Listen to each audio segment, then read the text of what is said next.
Hello students, your most welcome. हम इस सीरीज़ में लगभग 10,000 important one liner question MPGK के क्वेश्चंस कवर कर रहे हैं। ये सीरीज़ हमारे MPGK को पूरी तरह से कवर अप करेगी। अगर आप MP से बिलोंग करते हैं और MPGK की अच्छे से तैयारी करना चाहते हैं तो ये आपके लिए एक बेस्ट रिवीजन सीरीज़ रहेगी जो आपको कंप्लीट रिवीजन करवा देगी। MP में कई सारी एग्ज़ाम्स होने वाली है। लेबर इंस्पेक्टर, कनिष्क अधिकारी, कई सारी पोस्ट है। पटवारी, केंद्रीय विद्यालय का अगर आपने फॉर्म डाला हो, MPSI, MP पुलिस, जेल प्रहरी, कई सारी एग्ज़ाम, कोऑपरेटिव बैंक, ये सारी एग्ज़ाम कंडक्ट होने वाली है। और अगस्त में भी एग्ज़ाम होने वाली है जिसका नोटिफिकेशन आउट हो चुका है। आप किसी भी एग्ज़ाम की तैयारी कर रहे हैं जिसमें MPGK पूछा जाता है, उसके लिए ये सीरीज़ रामबाण साबित होने वाली है। इस सीरीज़ से आपको फास्ट रिवीजन होगा और आपको ये भी पता चल जाएगा कि कौन सा टॉपिक आपको नहीं बन रहा है, तो आप उसे रीड करके उन सारे क्वेश्चन को भी बना सकते हैं। आप अपने साथ साथ अपने दोस्तों के साथ भी ये वीडियो शेयर करें क्योंकि ये बहुत इंपॉर्टेंट सेशन होने वाला है। ये पूरी प्लेलिस्ट के सारे वीडियो अगर आपने एक बार देख लिए तो यकीन मानना आपका ऐसा कोई क्वेश्चन नहीं रहेगा जो एग्ज़ाम में पूछा जा चुका है और इस वीडियो में ना आया हो। चलिए हम देखते हैं। पहला प्रश्न है, प्रयागराज स्तंभ लेक की लंबाई कितनी है? प्रयागराज स्तंभ लेक की लंबाई 35 फीट है। मध्य प्रदेश का एकमात्र स्टॉक एक्सचेंज इंदौर में है। इसे किस वर्ष स्थापित किया गया? मध्य प्रदेश का एकमात्र स्टॉक एक्सचेंज इंदौर में है जिसे 1930 वर्ष में स्थापित किया गया, सन 1930। बाघ की गुफाएं किस लिए प्रसिद्ध है? बाघ की गुफाएं किस लिए प्रसिद्ध है? याद रखना, बाघ की गुफाएं शैल चित्रों के लिए प्रसिद्ध है। मध्य प्रदेश राज्य किस खनिज की दृष्टि से संबद्ध नहीं है? मध्य प्रदेश राज्य किस खनिज की दृष्टि से संबद्ध नहीं है?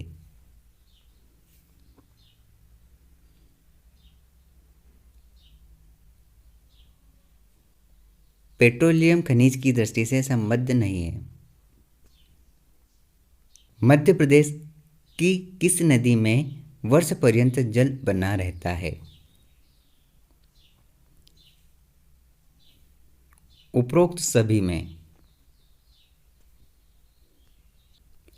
मध्य प्रदेश राज्य कृषि उद्योग विकास निगम की स्थापना किस वर्ष की गई थी?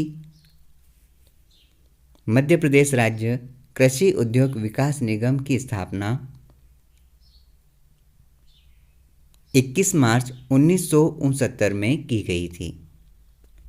अब ज़्यादा से ज़्यादा MCQ सोल्व करें क्योंकि MCQ से हमें ये पता चलता है कि कौन से टॉपिक में हमारी तैयारी कमज़ोर है, ताकि हम उसकी स्टडी करके अपनी पढ़ाई को बेहतर बना सकते हैं। और ये प्रीसियस समय है, इस समय हमें ज़्यादा से ज़्यादा हर सब्जेक्ट के MCQs ही सॉल्व करना है। मध्य प्रदेश में पहली बार राष्ट्रपति शासन कब लागू किया गया? मध्य प्रदेश में पहली बार राष्ट्रपति शासन 30 अप्रैल 1977 को लागू किया गया था। निम्नांकित में से कौन सा जोड़ा बेमेल है? निम्नांकित में से कौन सा जोड़ा बेमेल है?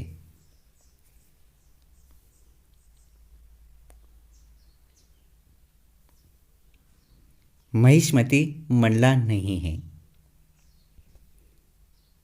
मध्य प्रदेश में हर 12वें साल कुंभ मेला कहाँ लगता है? मध्य प्रदेश में हर 12वें साल कुंभ मेला उज्जैन में लगता है।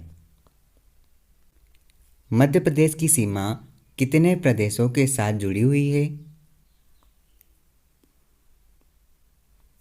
मध्य प्रदेश की सीमा 5 प्रदेशों के साथ जुड़ी हुई है। निम्न में से कौन सी नदी यमुना में नहीं मिलती है? याद रखना, निम्न में से सोन नदी यमुना में नहीं मिलती है, बाकी ये सारी नदियाँ यमुना नदी में मिलती है। चंबल नदी, बेतवा नदी और काली सिंध नदी।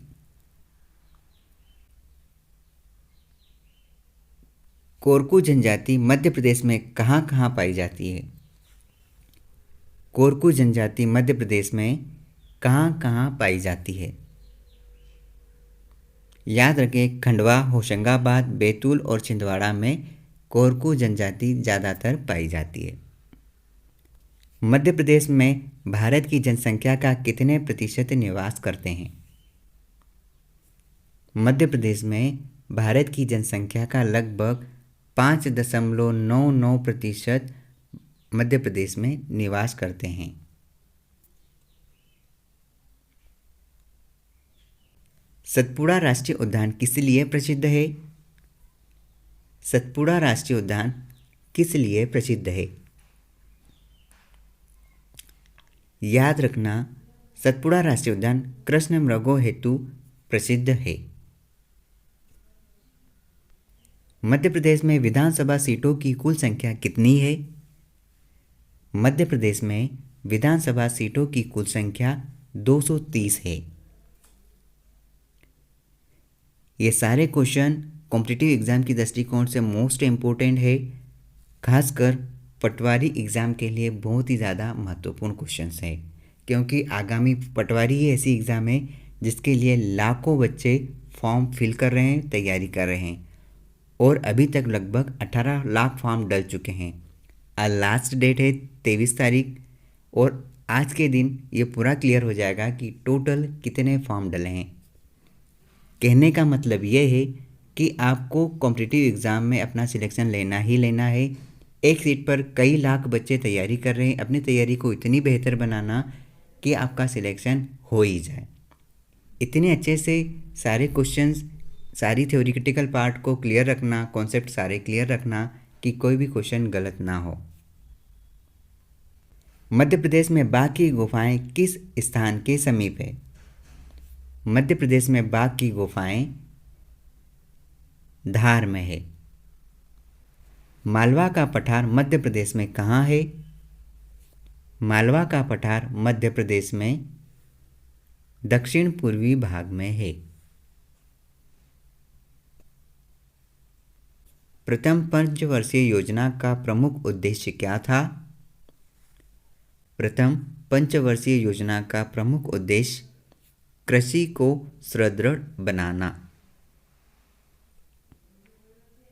समाज सेवा हेतु दिया जाने वाला पुरस्कार कौन सा है? समाज सेवा हेतु दिया जाने वाला पुरस्कार इंदिरा गांधी पुरस्कार है। इंदिरा गांधी पुरस्कार। इत्रदार महल कहाँ स्थित है? इत्रदार महल कहाँ स्थित है? याद रखना, इत्रदार महल रायसेन दुर्ग में स्थित है। देश का पहला सबसे बड़ा बायोगैस संयंत्र मध्य प्रदेश में कहाँ स्थित है? देश का सबसे बड़ा बायोगैस संयंत्र भोपाल के पास भदभदा में स्थित है।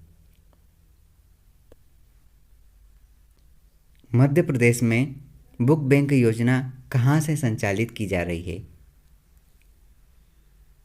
इंदौर से। निम्न में से प्राचीन गुफाओं वाले पर्यटन का स्थान मांडू नहीं है। बांधवगढ़ का किला कहाँ है? बांधवगढ़ का किला कटनी बिलासपुर रेल मार्ग पर है। मध्य प्रदेश में नाट्य कला एकेडमी कहाँ स्थित है? मध्य प्रदेश में नाट्य कला एकेडमी उज्जैन में स्थित है। हिंदी काव्य में छायावाद के प्रवर्तक कवि कौन माने जाते हैं? हिंदी काव्य में छायावाद के प्रवर्तक कवि मुकुटधर पांडे माने जाते हैं। उत्तर पूर्वी रेलवे का वैगन वर्कशॉप कहाँ स्थित है? उत्तर पूर्वी रेलवे का वैगन वर्कशॉप भोपाल में स्थित है। मध्य प्रदेश के प्रति 1000 वर्ग किलोमीटर क्षेत्र में औसतन कितना रेल मार्ग है? मध्य प्रदेश के प्रति 1000 वर्ग किलोमीटर क्षेत्र में औसतन रेल मार्ग 12.9% है। मालवा के पठार की नदियां निम्नलिखित में से कौन कौन सी है? मालवा के पठार की नदियां निम्न में से कौन कौन सी है? क्षिप्रा, चंबल, काली सिंध। बरना नदी की नहरों से किस जिले में सिंचाई की जाती है? बरना नदी की नहरों से रायसेन जिले में सिंचाई की जाती है। बेतवा घाटी विकास योजना के अंतर्गत निकाली गई नहर कौन सी है? बेतवा घाटी विकास योजना के अंतर्गत हलाली नहर निकाली गई है। मध्य प्रदेश में सबसे बड़ी अनुसूचित जनजाति कौन सी है? मध्य प्रदेश में सबसे बड़ी अनुसूचित जनजाति गोंड जनजाति है, गोंड। कर्क रेखा मध्य प्रदेश के किस भाग से गुजरती है? कर्क रेखा मध्य प्रदेश के मध्य भाग से गुजरती है, मध्य भाग से। राष्ट्रीय रामलीला मेला मध्य प्रदेश के किस नगर में आयोजित किया जाता है? मध्य प्रदेश में राष्ट्रीय रामलीला मेला भोपाल में आयोजित किया जाता है। भोपाल ट्रेजेडी नामक पुस्तक के रचयिता कौन है? भोपाल ट्रेजेडी पुस्तक के रचयिता एम अरुण सुब्रमण्यम है। ताप्ती नदी का उद्गम स्थल निम्नलिखित में से कौन सा है?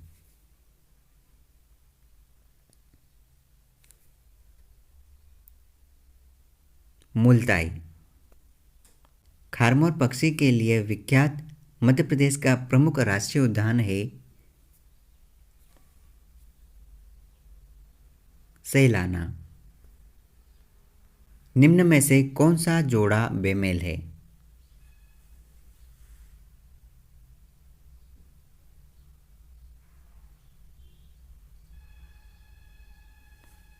भीमबेटका मैंगनीज। मध्य प्रदेश की कौन सी सिंचाई परियोजना राज्य की प्रथम अंतरघाटी परियोजना है? चोरल सिंचाई परियोजना। मध्य प्रदेश की सर्वाधिक ऊंची चोटी धूपगढ़ जो कि 1350 मीटर है, निम्नलिखित में से किस भाग में स्थित है? सतपुड़ा मैकाल श्रेणी। सिक्योरिटी पेपर मिल कहाँ है?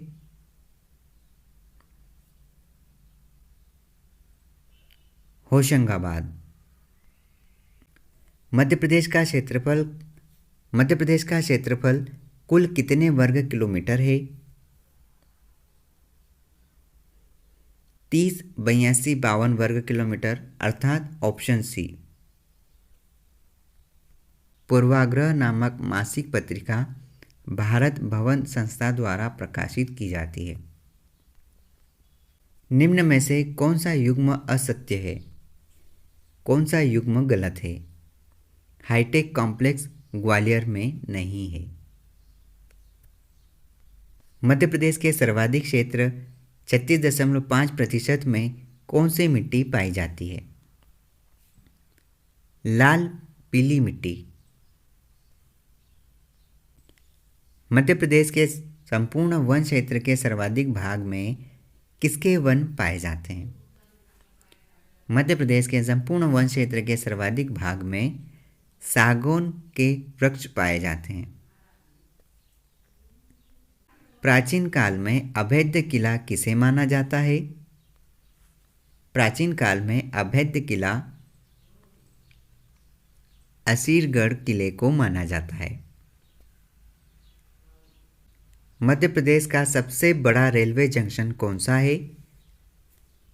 मध्य प्रदेश का सबसे बड़ा रेलवे जंक्शन इटारसी है, इटारसी। मध्य प्रदेश का सबसे अधिक निचला क्षेत्र कौन सा है? मध्य प्रदेश का सबसे अधिक निचला क्षेत्र बघेलखंड पठार है। भोपाल की विशाल झील किस राजा द्वारा बनवाई गई थी? भोपाल की विशाल झील होशंगशाह राजा के द्वारा बनवाई गई थी। इस वीडियो में 50 क्वेश्चंस कवर किए और ये 50 क्वेश्चन हमारी कॉम्पिटिटिव एग्ज़ाम की दृष्टिकोण से सुपर मोस्ट इम्पोर्टेंट हैं। आप इस सीरीज़ के सारे क्वेश्चन अटेम्प्ट कर लेना। ये सारे एमसीक्यूज फॉर्मेट में रहेंगे। इसके बाद एक और सीरीज़ चल रही है जो वन लाइनर के फॉर्मेट में रहेगी। ये सारी दोनों सीरीज़ 10,000 वन लाइनर क्वेश्चन और एमसीक्यू सीरीज़ रहेगी और ये हमारी कॉम्पिटिटिव एग्ज़ाम की दृष्टिकोण से सुपर मोस्ट इम्पोर्टेंट सीरीज़ रहेगी। अगर आपने ये दोनों सीरीज़ देख ली तो यकीन मानना आपका एमपीजीके पूरी तरह से कंप्लीट हो जाएगा। आपको यहाँ पर हर नया क्वेश्चन, हर पुराना क्वेश्चन देखने को मिल जाएंगे। Thank you so much, all the best. पढ़ते रहिए, आप होंगे कामयाब। Good luck.